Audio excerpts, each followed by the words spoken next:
Mesdames et messieurs, bonjour et bienvenue à ce journal de ce vendredi. Et tout de suite, voici les titres.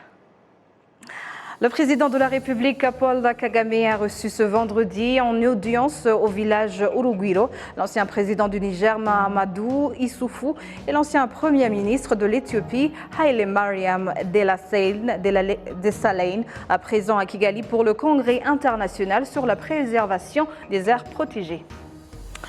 Ce vendredi, à Arusha, en Tanzanie, se déroule le 22e sommet ordinaire des chefs d'État des pays membres de la communauté est-africaine, focalisé sur l'intégration et l'élargissement de la coopération au sein de la communauté est-africaine. Un groupe d'étudiants de l'Université Kent des États-Unis d'Amérique, en compagnie de 15 parmi leurs professeurs, ont rendu visite à la police nationale du Rwanda. Dans l'une des régions désertiques du nord du Kenya, les habitants sont contraints de se nourrir des baies sauvages pour lutter contre la faim.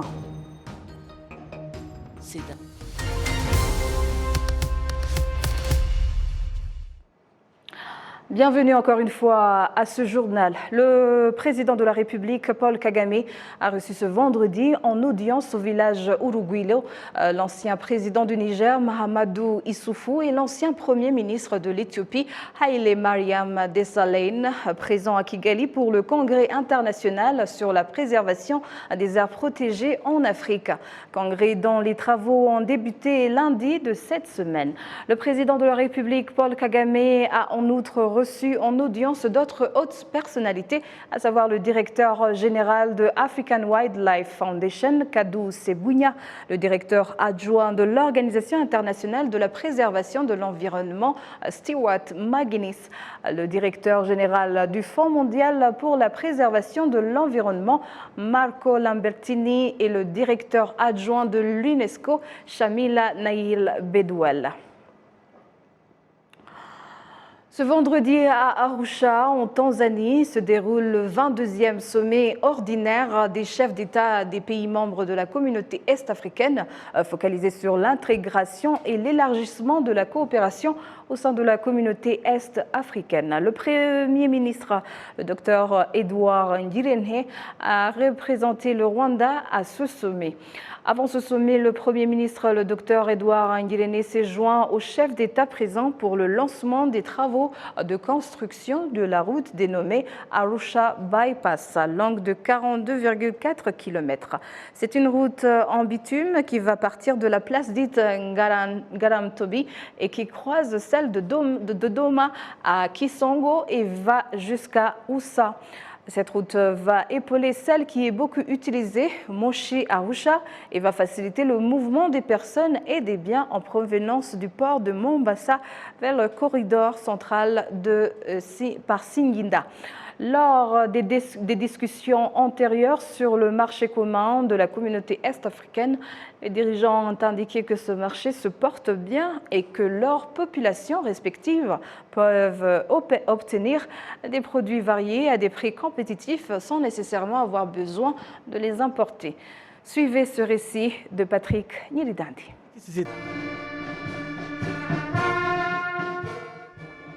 Les 7 États membres de la communauté de l'Afrique de l'Est étaient représentés au plus haut niveau.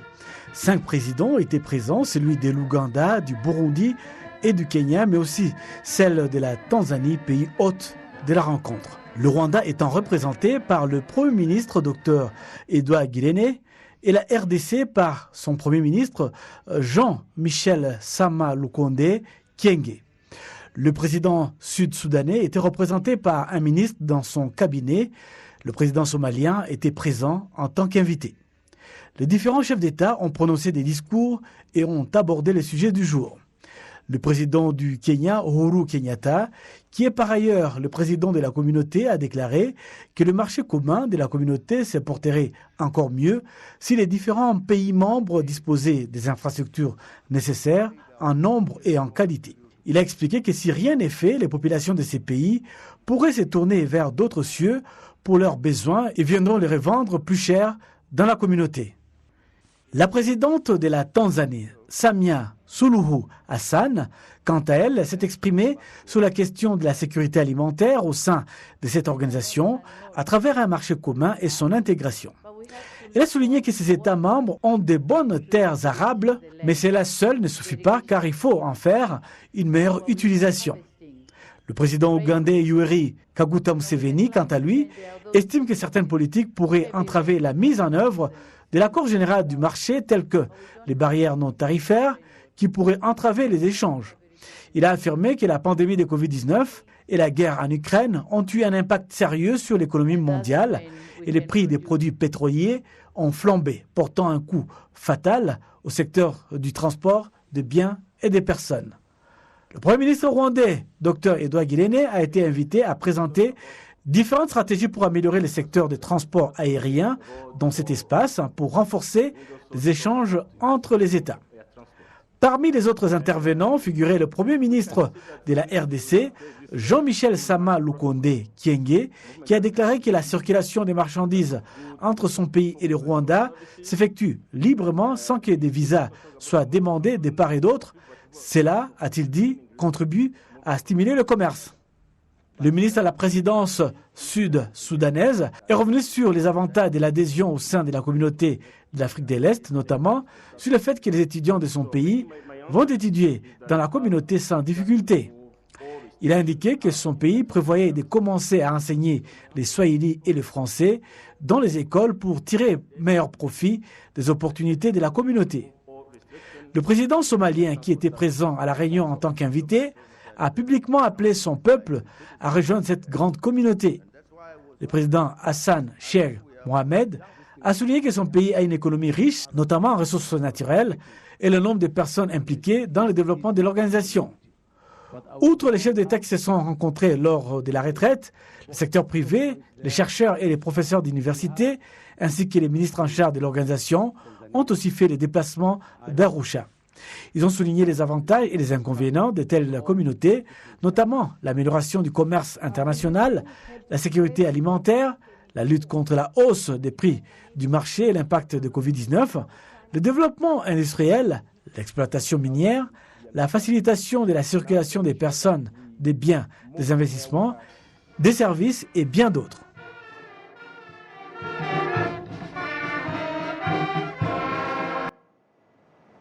Un groupe d'étudiants de l'Université Kent des États-Unis d'Amérique, en compagnie de 15 parmi leurs professeurs, ont rendu visite à la police nationale du Rwanda dans le cadre de voir comment établir une coopération entre l'Université Kent et la police nationale du Rwanda. Les étudiants et les professeurs en visite souhaitent connaître la collaboration entre la police nationale du Rwanda et la population rwandaise, où il leur a été montré des activités et programmes mis en place par la police tels que les campagnes qui encouragent la population à contribuer à leur propre sécurité, le partage d'informations à temps et le rôle des jeunes volontaires dans le même cadre, pour n'en citer que peu. Cette visite s'inscrit dans l'optique d'établir une collaboration de ces deux institutions centrée sur le développement de la recherche, l'octroi de la formation sur la consolidation de la paix et la résolution des conflits. Le Forum des personnes séropositives au VIH-Sida ont présenté à la Commission du bien-être social de la population une recherche qui a été effectuée sur la discrimination des personnes séropositives au VIH-Sida. Il s'agit d'une recherche qui a été faite partout au Rwanda en 2020, après celle qui avait été faite en 2009. L'échantillon constitué de 938 personnes, dont celles séropositives au VIH, celles qui font la prostitution ainsi que les homosexuels. Cette recherche a prouvé que l'exclusion des personnes séropositives au VIH-Sida diminue considérablement, mais qu'il y a encore des défis observés pour les personnes séropositives au VIH-Sida, comme lorsqu'elles vont demander des crédits en banque ou l'intégration dans les communautés religieuses, ou encore pour les situations de mariage. Parmi tous les défis auxquels font face les personnes séropositives au VIH-Sida, le difficile à gérer est le manque de professionnalisme du personnel médical qui certaines fois expose les séropositifs au VIH-Sida en dehors du corps médical. La discrimination des personnes séropositives au VIH-Sida est punie lorsqu'elle s'inscrit dans le manque de respect aux droits de la victime de cette discrimination. Une personne vivant avec le VIH-Sida, ce n'est pas un problème, puisque c'est une personne comme tant d'autres. S'il adhère bien au traitement, il ne pose pas de problème. Il ne doit pas en aucun cas ne pas avoir ses droits. Le fait qu'il est infecté par le virus du sida, comme c'est stipulé dans notre constitution rwandaise, dans l'article 115, que tous les Rwandais sont égaux devant la loi. Je crois que pour le moment, dans notre recherche, nous avons montré que la stigmatisation et la discrimination n'est plus un grand problème au Rwanda, puisque nous avons trouvé un index de 13% au niveau national et au niveau mondial. Si vous avez cet index, ça montre que le problème est bien résolu. Mais compte tenu de l'objectif de 2030, qu'il faudra que à ce temps-là, personne ne soit discriminé ou stigmatisé parce qu'il est infecté par le virus du sida. Je crois qu'il faudra maintenant fournir les efforts, faire la mobilisation, montrer les gens les lois qui punissent toutes sortes de discriminations, que ces personnes contaminées par le virus du sida, ils ont les mêmes droits que les soi-disant non infectés. Des jeunes volontaires en provenance de la province de l'Est ont clôturé ce vendredi à Rwamagana, au centre de formation de la police nationale, une formation sur le renforcement des capacités afin de pouvoir jouer un rôle dans différents programmes du pays visant à la transformation du bien-être des citoyens. Ceux qui ont participé à cette formation indiquent qu'ils vont se servir des connaissances acquises pour leur bien et pour le bien de la communauté en lui enseignant les éléments qui permettent de promouvoir le bien-être social, le patriotisme, la préservation de la sûreté du pays, la promotion de l'unité au sein des Rwandais et tout cela pour construire le Rwanda souhaité.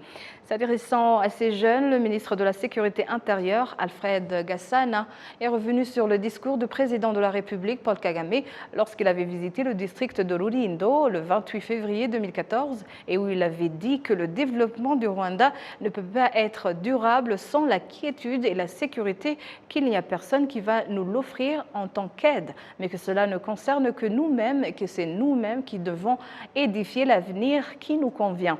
Le thème de cette formation, le rôle des jeunes dans l'édification du Rwanda que nous souhaitons, était présent aux cérémonies de clôture le ministre de la Sécurité intérieure, Alfred Gassana, le gouverneur de la province de l'Ouest, Habitegeko François, les représentants des services de l'ordre et d'autres personnalités. Cette formation avait été organisée par la province de l'Ouest en collaboration avec le ministère de l'administration locale et la police nationale du Rwanda et avait rassemblé 278 jeunes volontaires, dont 71 femmes et 207 hommes. Le conseil de particulier du président de la République en matière de sécurité, le général James Kabarebe, la ministre de la Jeunesse Rosemary Mbabazi et la direction du district de Gisagara en province du Sud se sont entretenus avec les jeunes affiliés à la formation politique FPR Inhotanyi. Dans son intervention, le général James Kabarebe est revenu sur l'histoire qui a caractérisé les jeunes du FPR Inhotanyi, notamment la détermination, le patriotisme, l'abnégation et la bravoure qu'ils ont manifesté lorsqu'ils ont pris la grande décision de libérer le Rwanda vers les années 1990. Il a expliqué que c'était une action grandiose pour ces jeunes encore petits, mais pas irresponsables, action suite à laquelle certains d'entre eux ont perdu la vie. Le général James Kabarebe a dit à ces jeunes qu'au cours des 28 dernières années, après la libération transformation du Rwanda, le processus a consisté à reconstruire le Rwanda dans tous les domaines, de manière qu'il est devenu un pays où des étrangers souhaitent y vivre.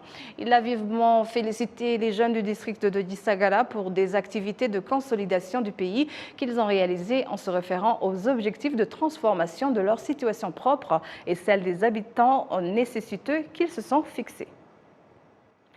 Voilà, c'est tout pour l'instant et au nom de toute l'équipe qui a contribué à sa réalisation, je vous remercie moi-même Michel Iladokunda et à la prochaine. Bon week-end.